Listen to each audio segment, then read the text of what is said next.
Hi, I'm Matt from TK Drone Services. Today I'm going to explain to you how to fly the HY851 drone. It's a mini quadcopter. It's a good one to start learning on because it's pretty cheap and it's pretty durable. It'll handle getting dropped from 10 to 20 feet.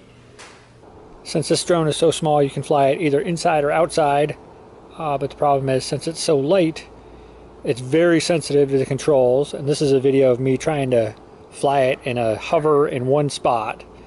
And you can see it's controllable, but it's hard to get it to stay in exactly one spot. So when you first start flying it, you probably want to take it outside and get somewhere with lots of room, like not your backyard, but a park or a school. You don't want it to end up over the fence and be a new chew toy for the neighbor's dog. So take it somewhere where you got lots of grass, lots of open space, and you can get used to how it works.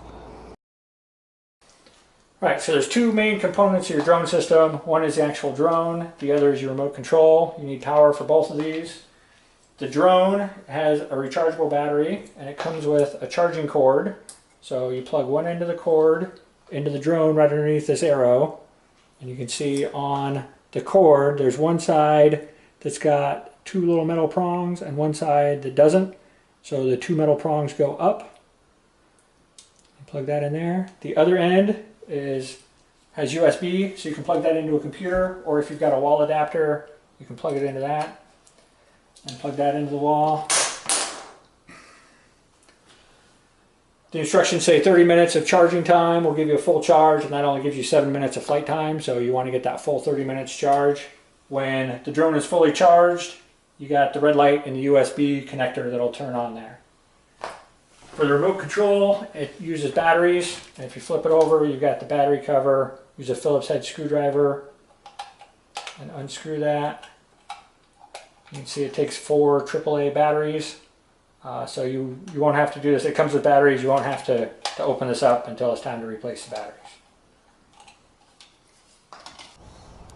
Okay, so here's a quick explanation of the controls on your controller. So you've got 2 joysticks here. The left one, forward and backwards, is your thrust or power.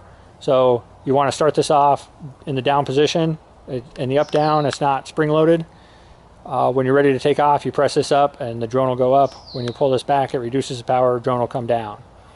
If you move this left or right, this will make the drone twist or yaw in the direction you move the controller. For your right controller, moving this forward and backwards moves the drone away from you or toward you. And moving it left and right gets the drone to just move left or move right. You've got the power button. You want to move this to the right, to the on position when you're ready to start flying. All right, so my dog's going to help explain the trim controls. You've got several trim controls on here. And what trim is for is to get your drone to hold a steady hover when you're not putting in any control inputs. So first you've got the rotation trim down here. So if your drone tends to twist or yaw either left or right when you're not putting in any controls, and use this. So if it spins to the left, you put in right trim. If it spins to the right, you put in left trim. And up on top, you've got your other trim controls. So if your drone moves away from you when you're not putting in any inputs, you click this back button. If it moves toward you, you click the forward button. If it moves left, you click the right button. If it moves right, you click the left button. You've also got the flip and fast slow buttons down here. So this fast slow tells the drone what mode to be in. It defaults to the slow mode. So when you move this stick, the drone will move slowly in that direction. You press this once, it goes to fast mode, and then the drone will move faster when you move this stick. And then you press it again, it gets you back to slow mode. The flip here causes the drone to do a flip, so you press the flip button once and move the stick either left or right, and the drone will do a flip in that direction. All right, the next thing we're going to talk about is what to do to get the drone ready to fly. So the first thing you want to check on your drone is look at these prop guards. They're soft and they can kind of bend and get in the way of the propellers. So make sure the propellers can spin cleanly. And if not, you can kind of bend the prop guard out of the way. So once you've done that, you can turn it on. So the power switch is right here underneath the charging port. You turn that to the left and the drone turns on. You can see the lights are blinking fast. And that means that it doesn't see the remote yet. So on the remote, you turn the switch to the right. That's on. So it beeps. and then you can see the lights go to a slow flash, and that means that it sees the remote but it's not connected yet. So to get it connected, you take the throttle and you push it all the way up and all the way back. Then it beeps and you can see the lights are on steady. That means it's ready to fly. Okay, when you fly the drone, you want the left, right, forward, backward for the drone to match up with your controls. So in order to do that, you want to have the red lights on the drone pointed toward you and the blue lights away from you. If you're in direct sunlight or for some reason you can't see the lights very well, that's the same as the charging port on the drone pointed toward you. Now I'm going to demonstrate how to get your trim set up. So you want to start off getting the drone to take off, but stay pretty low. So you're just going to push this throttle up a little bit, just enough to get the drone off the ground and see which way it moves.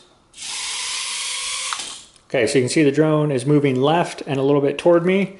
So up here, I'm going to give it a 3 clicks of right trim and then 2 clicks of forward trim. And then we'll try getting it to take off again and see what it does. All right, that's pretty close. Let me go 2 more clicks of forward and then 1 click of right. Then we'll see what it does. Okay, so you can see that holds pretty steady now when I take it off. So I've got my trim all set. So I've got a few clips here showing you how the control on the remote affects the drone when it's flying. And I kind of faked this. What you see the drone doing is not the actual same time as me using the controls. It's a simulation, but it'll give you a good idea of how it works. So first we're going to talk about takeoff. So when you want to take off, you're going to use the throttle and push it up. And you want to push it up slowly so that you see what the drone's doing. You don't want to push it all the way up and have that drone go fly way up into the sky. So you just do a slow increase on the throttle there until it's about halfway. Your right stick will move the drone left to right. So here it is moving to the left. And here's moving the drone to the right. Okay, moving the drone away from you. Moving the drone toward you. Okay, getting the drone to yaw to the right. Getting the drone to yaw to the left. And here's doing a flip. We're going to show when the drone is up in the sky how to bring it down. You don't want to just cut the throttle all of a sudden because then your drone will drop like a rock. So you just want to kind of slowly bring your throttle down to 0. Okay, after you've been flying the drone, it'll tell you when its charge is getting low because the blue lights will start flashing.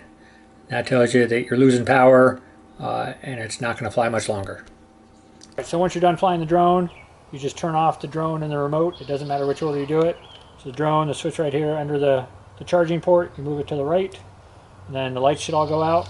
And on the remote, you just move this switch to the left, and then that light goes out, and you're all done.